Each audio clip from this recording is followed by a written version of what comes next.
Hello dear candidate, आप सभी का स्वागत है हमारे चैनल नो इट ऑल पर। जैसा कि आप सभी जानते हैं, करंट अफेयर की सीरीज का आज डे 921 है। तो आप देख पा रहे हैं कि हम करंट अफेयर को पूरा एक्सप्लेनेशन के माध्यम से आप तक पहुंचाते हैं। तो अगर आप मेरे चैनल पर नए हैं तो चैनल को सब्सक्राइब करें, बेल आइकन दबाना ना भूलें ताकि आपके पास डेली नोटिफिकेशन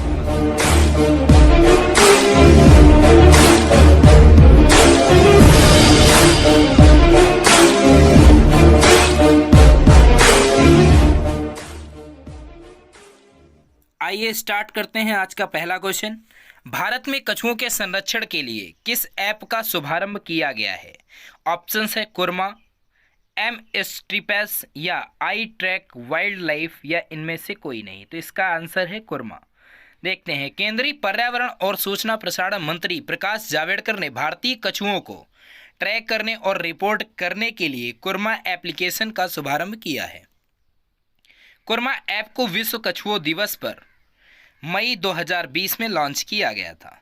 इस एप्लीकेशन को Indian turtle conservation action network यानी ITCAN द्वारा विकसित किया गया है। यह एप्लीकेशन कछुओं की प्रजाति की पहचान करने के लिए डेटाबेस प्रदान करता है। तो कौन सा है? कुरमा। देखते हैं इसके आगे की लाइनें। इसके अलावा यह देश भर में कछुओं के लिए निकटतम बचाव केंद्र का पता लगाने में मदद करता है। भारतीय कछुओं संरक्षण एक्शन नेटवर्क ITCAN कछुओं पर महत्वपूर्ण जानकारी का आदान प्रदान करने के लिए उपलब्ध मंच है। तो इस क्वेश्चन का सही आंसर होगा ऑप्शन नंबर ए, कुरमा। आइए आज का देखते हैं सवाल नंबर 2। निम्न में से किसने कोविड-19 के रोगियों के इलाज के लिए मेडिकैब नामक एक पोर्टल हॉस्पिटल यूनिट का विकास किया है? ऑप्शंस हैं IIT दिल्ली इंक्यूबेटेड स्टार्टअप या IIT मद्रास या IIT कानपुर या IIC बेंगलुरु। तो इसका सही आंसर होगा IIT मद्रास। देखते हैं एक्सप्लेनेशन में। IIT मद्रास समर्थित स्टार्टअप मॉड्यूल हाउसिंग के पोर्टल यूनिट को विकसित किया है। इस यूनिट को कहीं भी खींचकर 2 घंटे के भीतर स्थापित किया जा सकता है। इस पोर्टेबल अस्पताल को मेडिकैब नाम दिया गया है। यह पोर्टेबल अस्पताल केरल के वायनाड जिले में शुरू किया जा रहा है। मेडिकैब फोल्डर जो medical zone, isolation room, doctors room और ट्विन बेड ICU जैसे 4 जोन से मिलकर बना हुआ है। तो दोस्तों इस क्वेश्चन का सही आंसर होगा IIT Madras, option number B. आइए देखते हैं आज का सवाल नंबर 3। Global multi dimensional poverty index कौन जारी करता है? ऑप्शंस हैं यूनाइटेड नेशन डेवलपमेंट प्रोग्राम यानी UNDP या विश्व बैंक, IMF या एशियाई विकास बैंक। तो इस क्वेश्चन का सही आंसर है UNDP। देखते हैं एक्सप्लेनेशन में। Global multi dimensional poverty index United Nation Development Programme यानी UNDP जारी करता है। बहुआयामी गरीबी दैनिक जीवन में गरीब लोगों द्वारा अनुभव किए गए विभिन्न अभावों जैसे खराब स्वास्थ्य, शिक्षा की कमी, जीवन स्तर की अपर्याप्तता, काम की खराब गुणवत्ता, हिंसा का खतरा और पर्यावरण के अनुकूल क्षेत्रों में रहने वाले लोगों में शामिल है।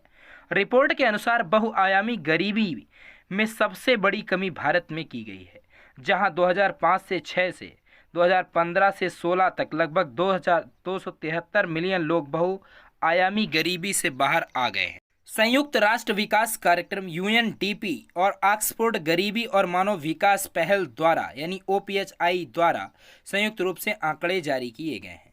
तो इस क्वेश्चन का दोस्तों सही आंसर होगा option number A, United Nation Development Programme यानी UNDP। आज का क्वेश्चन 4। एसो बैच के मुताबिक जून 2019 की तुलना में जून 2020 में भारत के मसाला निर्यात में कितने फीसद की वृद्धि की गई है? ऑप्शंस हैं 8%, 12% या 18% या 23%। तो इसका सही आंसर है 23%। एसोचैम के मुताबिक जून 2020 में भारतीय मसालों का निर्यात 2019 में जून महीनों की तुलना में 23% बढ़ा है। इस वृद्धि का कारण पूरे विश्व में लोगों द्वारा प्रकाशित तरीकों से कोविड-19 के प्रति अपनी प्रतिरक्षा क्षमता को बढ़ाना है। जून 2019 में $292 मिलियन की तुलना में जून 2020 में मसालों के निर्यात से $359 मिलियन कमाए हैं। निर्यात किए जा रहे प्रमुख मसालों में मिर्च, अदरक, इलायची, धनिया, हल्दी, अजवाइन, मेथी, जायफल और पुदीना भी शामिल हैं। इसके बाद भारतीय मसालों के प्रमुख आयातक UAE, France, America, Britain, Germany, Australia, Iran, चीन और बांग्लादेश हैं। गौरतलब है कि इसी समयावधि के दौरान कुल निर्यात में 12.41% की गिरावट दर्ज की गई है। तो इसका सही आंसर होगा ऑप्शन नंबर डी, 23%। देखते हैं आज का question number 5। Fungus Himalaya Viagra को IUCN की रेड लिस्ट में किस कैटेगरी में शामिल किया गया है? ऑप्शंस हैं एजेंडर्स या नियर थ्रेटेड या वल्नरेबल या क्रिटिकली एजेंडर्स। तो इसका सही आंसर होगा हिमालय वियाग्रा के नाम से जानी जाने वाली फफूंद IUCN की रेड लिस्ट में वल्नरेबल कैटेगरी में शामिल की गई। ये दुनिया की सबसे महंगी फफूंद यानी आफियोकार्डाइसेप्स साइनेसिस है, जो अपने कामोद्दीपक और कायाकल्प गुणों के लिए जाना जाता है। IUCN रेड लिस्ट पशु, कवक और पौधों की प्रजाति के वैश्विक संरक्षण की स्थिति पर दुनिया का सबसे व्यापक सूचना स्रोत है। 9 जुलाई को जारी की गई सूची में फंगस को वल्नरेबल श्रेणी में रखा गया। रेड लिस्ट में शामिल होने के कारण उत्तराखंड के सैकड़ों ग्रामीण की आजीविका इसका नकारात्मक प्रभाव पड़ेगा। तो इसका सही आंसर होगा ऑप्शन नंबर सी, वल्नरेबल। आइए देखते हैं आज का सवाल नंबर 6। किस राज्य सरकार ने स्टेट हेल्थ रजिस्टर बनाने की योजना तैयार करी है? उत्तर प्रदेश, तमिलनाडु, पश्चिम बंगाल या कर्नाटक? तो इसका सही आंसर होगा कर्नाटक। देखते हैं आंसर में। कोरोना वायरस महामारी से जूझते हुए कर्नाटक सरकार ने एक नवीकृत स्वास्थ्य डेटाबेस यानी स्टेट हेल्थ रजिस्टर बनाने पर विचार कर रही है। इसके लिए जल्द ही चिक्काबल्लापुरा और मैंगलोर जिलों में से पायलट परियोजना शुरू की जाएगी। इससे प्राप्त परिणामों के आधार पर अवधारणा को पूरे राज्य में चरणबद्ध तरीके से लागू किया जाएगा। इस योजना का उद्देश्य भविष्य में बेहतर स्वास्थ्य सेवाएं प्रदान करने के लिए राज्य की आबादी को स्वास्थ्य संबंधी जानकारी जुटाना है। तो दोस्तों याद रखिए, स्टेट हेल्थ रजिस्टर कर्नाटक सरकार ने यह डिसीजन लिया है। तो इसका सही आंसर होगा ऑप्शन नंबर डी, कर्नाटक सरकार। आइए देखते हैं आज का सवाल नंबर 7। हाल ही में किसने डिजिटल भुगतान प्लेटफॉर्म के बारे में जागरूकता बढ़ाने के लिए कृत्रिम बुद्धिमत्ता यानी AI आधारित चैटबॉट लॉन्च किया है? ऑप्शन है national payment corporation of India, Facebook, Google या IIT दिल्ली ने। तो इसका सही आंसर है national payment corporation of India. National payment corporation of India यानी NPCI ने अपने डिजिटल भुगतान प्लेटफॉर्म जैसे फास्टैग, रुपए और UPI के बारे में जागरूकता बढ़ाने के लिए एक कृत्रिम बुद्धिमत्ता आधारित चैटबॉट यानी PAI लॉन्च किया है। PAI चैटबॉट उपयोगकर्ताओं के लिए NPCI रुपए और UPI चलेगा की वेबसाइटों पर टेक्स्ट या वॉइस के जरिए अंग्रेजी और हिंदी में NPCI उत्पादों की सटीक जानकारी प्रसारित करने में मदद करेगा। PAI वैश्विक रुपए कार्ड धारकों को प्रश्नों को भी डील करेगा। PAI बेंगलुरु स्थित स्टार्टअप कोरोवर प्राइवेट लिमिटेड द्वारा किया गया है। तो इसका सही आंसर होगा option number A, national payment corporation of India. आज का क्वेश्चन नंबर 8। भारत सरकार ने महाराष्ट्र में राज्य राजमार्ग एवं सड़कों के सुधार के लिए निम्न में से किसके साथ $177 मिलियन के ऋण समझौते पर हस्ताक्षर किए हैं? ऑप्शंस हैं विश्व बैंक, एशियाई विकास बैंक, अंतर्राष्ट्रीय मुद्रा कोष या अफ्रीकी विकास बैंक।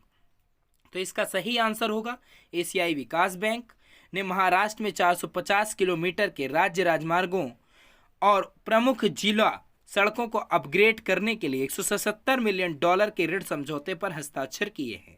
इस ऋण सहायता से महाराष्ट्र सरकार यानी महाराष्ट्र राज्य सड़क सुधार परियोजना के तहत 2 प्रमुख जिला सड़कों और 11 राज्य राजमार्गों को 7 जिलों में 2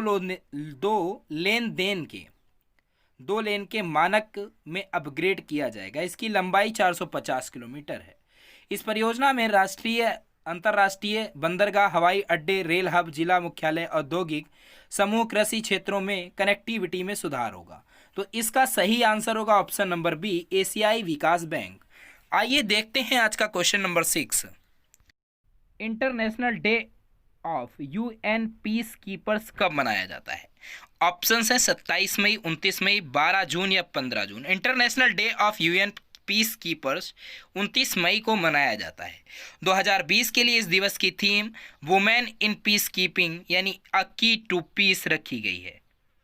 यह दिवस संयुक्त राष्ट्र के अंतर्गत काम कर रहे शांति सैनिकों और असैनिक कर्मियों के लिए अमूल्य योगदान के लिए श्रद्धांजलि अर्पित करने का मौका देता है। गौरतलब है कि भारतीय सेना अधिकारी और दक्षिण सूडान में यूएन की वीमेन पीसकीपर रही मेजर सुमन गवानी को प्रतिष्ठित United nation military gender advocate of the year award 2019 के लिए चुना गया है।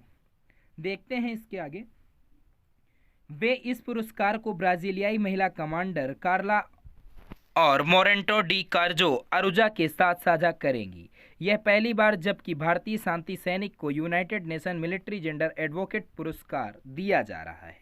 तो दोस्तों इस क्वेश्चन का सही आंसर होगा ऑप्शन नंबर बी यानी कि 29 मई। आइए देखते हैं आज का अपना लास्ट क्वेश्चन, क्वेश्चन नंबर 10। किस राज्य सरकार ने 800 किलोमीटर सड़कों को हर्बल सड़क के रूप में विकसित करने की योजना बनाई है? ऑप्शन हैं मध्य प्रदेश, बिहार, उत्तर प्रदेश या हरियाणा। तो दोस्तों इस क्वेश्चन का सही आंसर आइए देखते हैं एक्सप्लेनेशन। उत्तर प्रदेश सरकार राज्य में 800 किलोमीटर सड़कों को हर्बल सड़कों के रूप में विकसित करेगी। इन हर्बल सड़कों को बनाने के लिए सड़कों के दोनों तरफ औषधीय और हर्बल पेड़ पौधे लगाए जाएंगे। राज्य के उप मुख्यमंत्री के अनुसार इन हर्बल सड़कों में पीपल, नीम, सहजन के साथ ब्राह्मी, अश्वगंधा और जट्रोफा जैसी अन्य जड़ी बूटियों की किस्में शामिल होंगी। ये पौधे दवाओं के लिए कच्चा माल प्रदान करने के साथ भूमि में के कटाव को रोकने में भी मदद करेंगे। तो दोस्तों इस क्वेश्चन का सही आंसर होगा उत्तर प्रदेश सरकार, और इन्होंने राज्य में 800 किलोमीटर सड़कों की हर्बल सड़क के रूप में विकसित किया है। तो इसका सही आंसर होगा option number C, Uttar Pradesh. Okay दोस्तों, thank you for watch my video. जय हिंद दोस्तों।